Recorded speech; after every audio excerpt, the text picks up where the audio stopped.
Its main street bustles with shops and restaurants, while overlooking the foreshore is a $7 million state-of-the-art Pelican Park. Hastings is also a first-time host for the Jayco Bay Classic, so let's now go to David McKenzie to tell us what to expect.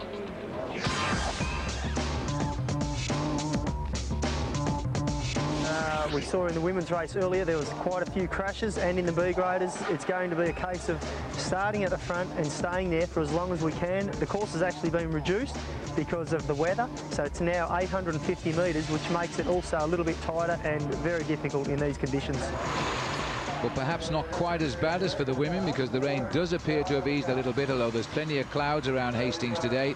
Most unsummer-like conditions as the riders start their long cycling year right here. There's some big names out in the race as well, and I want to test the legs, because remember, it's Olympic year this time around, and Robbie McEwen stretching his legs straight away at the front, smarting perhaps a little bit when he lost the green jersey in the Tour de France to Australian Baden Cook, and McEwen winning that last year, or 1 year before that. So McEwen out on the attack, and this I think a little bit unusual, Phil, because I didn't expect... Oh, and there's the first crash. Can you believe this? Now that was Michael Decker and Warren Scott who've collided here, sliding off exactly the same corner that caught out the majority of the women's field. Hasn't affected McEwen yet, but if there is one rider who should stay up today, I'd put my money on Robbie McEwen. I think he's one of the best bike handlers in the business. Yeah, you can see some of the effects behind of Robbie's pace. He's really pushing it hard. I think he really wants to test the circuit. He wants to stay out in front, stretch out the field a bit, and well, you can see he's puffing a bit out there, so he's testing the body too. A little bit of a look at his Eddie Merckx bike there, which is made in Belgium by the great man himself. Experimental bike. Robbie giving it a good test today, though, as he's still holding up here, but the field have not let him out of their sights. Remember that McEwen has won this series on 5 occasions, and the last 3 of them straight successes. There's another rider down. That's Peter Molostic. He's a wily old veteran. Didn't expect to see him go down. This is David Pell getting back up, holding his arm. Andrew Graham, he looks a little bit hurt.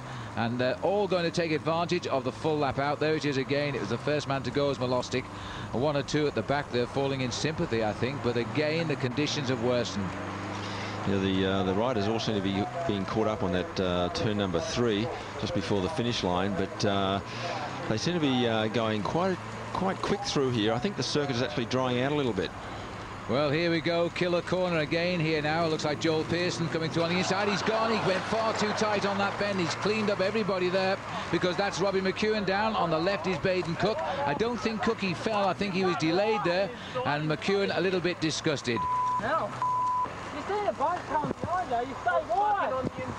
Well, the riders there obviously blaming Pearson for the crash. I think with a little bit of point there, Phil, because he went through on the inside. Yeah, I mean, these riders are riding a very fine line as it is in the wet going around this corner here, and suddenly there's a rider on the inside of you going a little bit faster, and you can see he slipped there. That's Hilton Clark. He went down there on his face. He's caught it might have been his glasses there, just nicked the bottom of his eye. I think it might have been, yeah. His brow there was quite a bad gash. Yeah, but he's got back in. He's taken his lap out, can you believe? Now they're allowed the lap out, of course, to get back in. There's the mark on the knee of McEwen.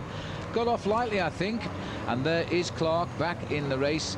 And, well, he's a very, very tough boy, believe me. He's a sprinter like McEwen, and those boys are made of steel. Now, this is McEwen now. Baden Cook sitting there just behind him. The 2 green jerseys of the Tour de France these past 2 years. Australia, until those 2 years, had never won it once. Simon Gerrans is there as well. Joel Pearson tucked in, so he's back up with the leaders now. McEwen looking over his shoulder, wondering why they've got a little bit of a gap, but while they're looking at each other, this man at the halfway mark has slipped slightly away, taking the 3 points for the sprints there. McEwen getting 2nd place. Looks like Kerley is going over in 3rd. He'll get the 1 point in the king of the sprints. But the big point now is that Cook is in the distance. And yes, they still have approximately 30 minutes to catch him. Well, that's a sad sight. It looks as though the team has pulled out Hilton Clark, and John Trevorrow, the race director, talking to him there on the right. And I guess Hilton will pay a quick visit to hospital just to check up that he's okay to continue in the series. This man, though, I think has made a wise move here to get out of the problems of the falls, Phil, and handle the race himself. Cook riding well. Yeah, he's riding very well, strongly. And look at the sun. The sun's out too. Can't believe it. But no, you can see when you're riding alone like this, you can really get the rhythm. He'd be going around here a lot quicker than the field behind. You can see him tucking into those corners, getting his own line. And, well, behind he's got his teammates at the front here blocking, which, well, is great assistance. Yes, that's Matty Wilson there on the skill team as well, just holding off the pack. Now, when we talk about holding off, teammates try to get to the front of the race and distract the riders from the chase and balk anybody that break away. And it looks as though Wilson is doing a good job here. I must say a lot of the enthusiasm must have been knocked out of these riders in the first half hour of racing. Conditions have improved a little bit. There's Wilson now. He's being trailed at the moment by number 31, and that'll be Nathan Russell. But they're really not chasing down Baden Cook at the moment.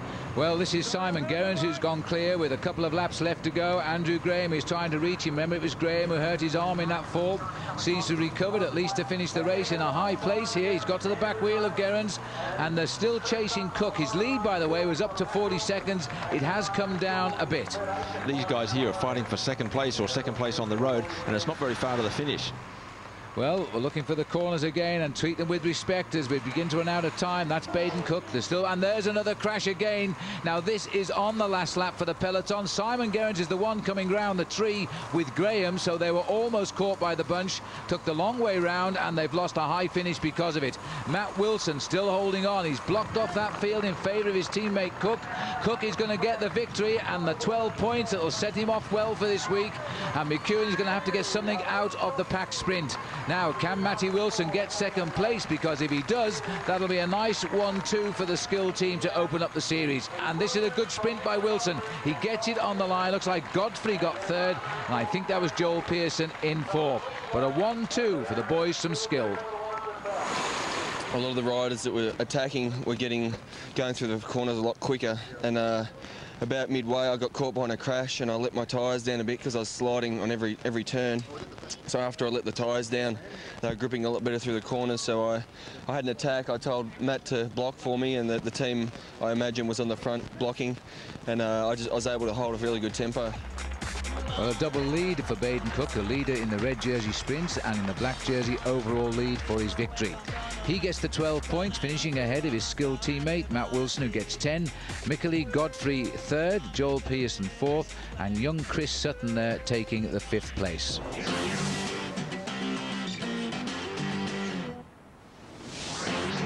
Well, the Jaco winning move came at approximately half distance when Baden Cook went clear. It's not often you see a sprinter attack such a long way from the line, but perhaps under these conditions he felt a little bit safer. I attacked, and just by coincidence it was a lap before the sprint, so I picked up the sprint straight away and kept going, and opened up 15 seconds straight away, and my legs were burning. I'm not in great condition at the moment, so I just kept going and didn't try to cook it up and just tried to keep it an even tempo. Well, that's exactly what he did. He had 9 wins last year. He's off to a great start for the new season 2004. We'll take another break. When we come back, we'll be on day 2 at Port Arlington.